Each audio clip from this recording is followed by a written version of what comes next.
నమస్తే, welcome to our channel. నేను సౌజన్య. మే 17 నుంచి 25 తేదీ వరకు కూడా ఆఫీసులు ఏవైతే ఉన్నాయో ప్రభుత్వానికి సంబంధించినవి, అందులో కొన్ని ఆఫీసులు మూసేస్తున్నారు అంటున్నారు. మరి ఇవన్నీ ఏంటి, ఏవైతే కీలక ఫైల్స్ ఉన్నాయో అవన్నీ వేరే చోటికి చేరవేసుకోవడానికి అని చెప్పేసి కొంతమంది ప్రతిపక్ష నేతలు అనడం జరుగుతుంది. మరి అంశానికి సంబంధించి మనతో మాట్లాడడానికి, వారి విశ్లేషణని మనతో పంచుకోవడానికి ఈరోజు మనతో పాటు ఉన్నారు సీనియర్ పొలిటికల్ అనలిస్ట్ అడిసిమిల్లి శ్రీనివాసరావు గారు ఉన్నారు. వారితో మాట్లాడదాం. నమస్తే అండి. నమస్కారం అండి.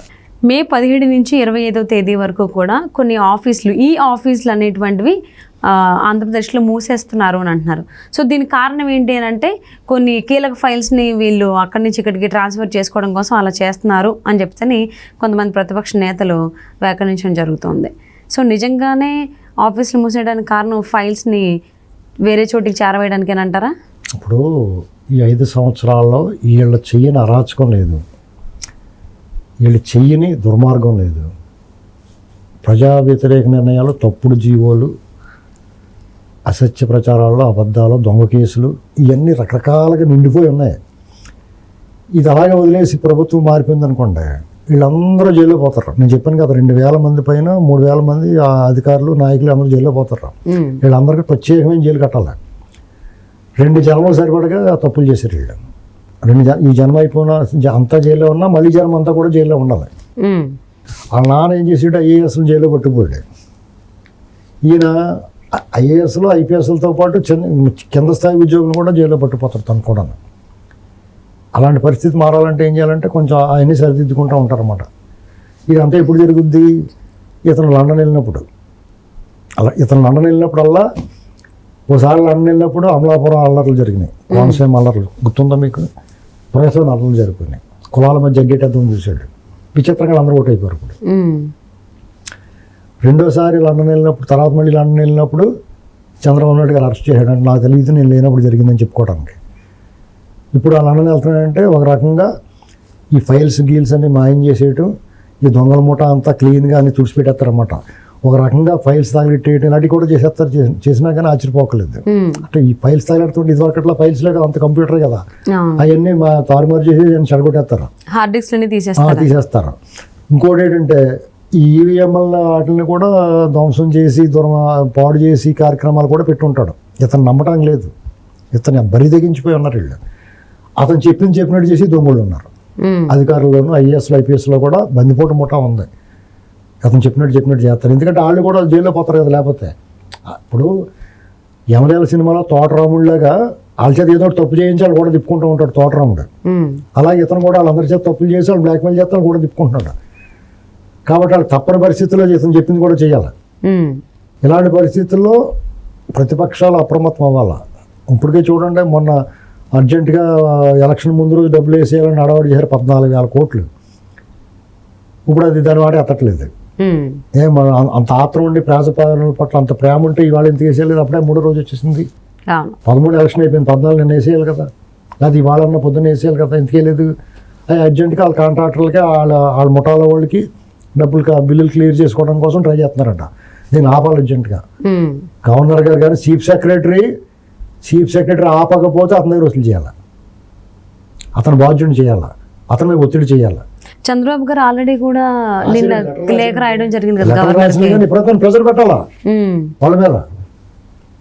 ఇప్పుడు వాళ్ళు చాలా అడ్డగోలుగా వ్యవహరిస్తున్నారండి. ఏం చేస్తాడు, కొడతారు లేదంటే కేసు ఇట్టుకుంటారు అనేటువంటి బరితెగించిపోయి ఉన్నారు వాళ్ళు. లేకపోతే చూడండి, ఎన్నికలైన తర్వాత ఎంసైటీ, ఇప్పుడు ఎన్నికల వరకు ఏదో పడ్డారంటే సరే, ఓట్లు వేయించుకోవడానికి, అవతల బెదర కొట్టడానికి, లేదా రిగ్గింగ్ చేసుకోవడానికి ఏదో చేశారు అనుకోవచ్చు. ఎన్నికలైన తర్వాత కూడా పిన్నెల రామకృష్ణారెడ్డి సోదరులు కానీ, అక్కడ తాడిపత్రుల పెద్దారెడ్డి కానీ, ఏంటండి అన్యాయం? వాళ్ళు తిరగబడి కొడతానేమో చెప్తే వినరు, కొడతా ఎడుతారన్నట్టు ఉంది వాళ్ళ పరిస్థితి.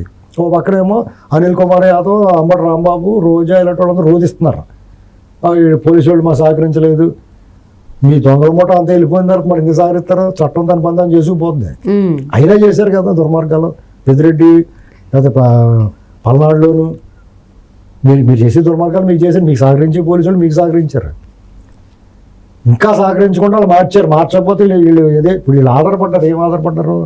ఎలక్షన్ అరాచకం చేసి ఎలక్షన్కి వెళ్దాం అనుకున్నారు, అది జరగలేదు. అందుకనే బాధపడిపోతున్నారు ప్రజలు. తిరుగుబాటు పైగానే దెబ్బగా ఉన్నాయనుకోండి, ఎటువంటి అరాచకాలు చేసినప్పుడు వాళ్ళు పై చేయవద్ది. ఎప్పుడైతే ప్రజలు తిరుగుబాటు చేశారో అరాచకం చేద్దాం ఉన్నవాడు కూడా చేయలేడు, మీరు సహకరించేవాడు కూడా సహకరించడం. ఆ ఫస్ట్ స్టేషన్లోకి వెళ్ళిపోయారు. ఆ ఫస్ట్ స్టేషన్లోకి వెళ్ళిపోయి ప్రభుత్వం దాడులు చేస్తున్నారు. ఈ దాడులు చేస్తే రేపొద్దున అధికారం మారుతుంది. అధికారం మారినప్పుడు రేపొద్దున వాళ్ళు తిరిగి కొట్టేస్తే ఏం చేస్తారు? జగన్మోహన్ రెడ్డి గారు లండన్ వెళ్ళిపోతాడు, రోజు గారు బెంగళూరు వెళ్ళిపోతే లేదా హైదరాబాద్ వచ్చేద్ది, పిన్నెల రామకృష్ణారెడ్డి వాళ్ళు హైదరాబాద్ వచ్చేస్తారు. ఆ శివరెడ్డి భాస్కర్ రెడ్డి అక్కడ నాని గారి మీద వాళ్ళ మీద దాడి చేసి చల్దు, అసలు భయంకరమైన దాడి. నిన్న రాత్రి ఏమో అఖిల ప్రియ వాళ్ళ ఇంటి దగ్గర వాళ్ళ బాడీ గార్డ్ సెక్యూరిటీ గార్డ్ని కారుతో గుద్దేశారు. అక్కడ చచ్చి ఊరుకున్నాం, లక్కీగా లేచి పరిగెట్టాడు. ఇంకానే ఏంటండి అంటే ఎన్ని చేస్తున్నప్పుడు ఎలా తప్పించుకుంటారు? రేపొద్దున వాళ్ళు చేస్తే రేపొద్దున ఆయన తప్పురబాబు చెప్పడానికి మనం ఎవడన్నా ఉంటాడా? తెలుగుదేశంలో బారి నుంచి వెళ్ళి ఎవరు కాపాడతారు? ఎన్నికలు అయిపోయినాయి. ఆ ఫస్ట్ స్టేషన్లో మీరు చేయాల్సిన తప్పులు, మీరు చేసిన తప్పులకే మీరు ఓడిపోతున్నారు. బ్రహ్మాండమైన మ్యాండేట్ ఇచ్చిన తర్వాత చక్కగా పరిపాలించకుండా సిగ్గు లేకుండా ఈ ప్రజలు దోపిడీ చేసి వాళ్ళు పీడించుకు తిని, పన్నులు పెంచి, కరెంటు బిల్లులు పెంచి, వాళ్ళు వేధించుకు తిని, అక్రమ కేసులు పెట్టి దుర్మార్గంగా ఎవరేస్తే ఓడించకపోతే ప్రజలు కసిగా ఓటేశారు ఈసారి. అవును, ఆల్మోస్ట్ 81% వరకు వచ్చింది. ఏంటి సాధారణంగా ఉత్సాహంగా ఓటేస్తారు. కొత్తగా ఓటు వచ్చినోడు ఒక ఉద్వేగంతో ఓటేస్తాడు, ఏదైనా సెంటిమెంట్ ఉంటే భావోద్వేగంతో ఓటేస్తారు. కానీ ఈసారి కసిగా ఓటేసారు. నీ సంగతి చూడాలరా, నేను ఇంటికి పంపించాలరా బాబు, నీ ముఖం చూడటం ఇష్టం లేదని మీటింగ్లో చెప్పారు. మీటింగులకు రాకుండా నీ ముఖం చూడటం ఇష్టం లేదని చెప్పారు. ఓటేయడానికి అయితే ఎక్కడెక్కడి నుంచి సప్త సముద్రాలు దాటి, ఖండాంతరాలు దాటి, ఈ దేశంలో మారుమూల ప్రాంతాల నుంచి కూడా వచ్చి అధికంగా సమయాన్ని, ధనాన్ని, వ్యయ ప్రయాసాలు కోర్చి వచ్చి ఓటేసి వెళ్ళారు. అవును, విదేశాల నుంచి కూడా వచ్చారు. అంటే ఇంతమంది ఓట్లు వేయడానికి ఆంధ్రప్రదేశ్ వచ్చారు కాబట్టి ఆల్మోస్ట్ అంటే ఇదే సీను తెలంగాణ ఎన్నికల సమయంలో కూడా మనం చూడడం జరిగింది. తెలంగాణ ఎన్నికల సమయంలో కరెక్ట్గా రిజల్ట్స్ వస్తాయనేటువంటి ఒక వారం రోజుల ముందు నుంచి కూడా సచివాలయంలో చాలా ఫైల్స్ మిస్ అయిపోవడం, ఫైర్ యాక్సిడెంట్లు అవ్వడం, ఫర్నిచర్ తీసుకెళ్తానని చెప్పేసి అందులో చాలామంది ఫైల్స్ తీసుకెళ్ళడం చాలా జరిగింది. అంటే ప్రతి శాఖలో జరిగింది.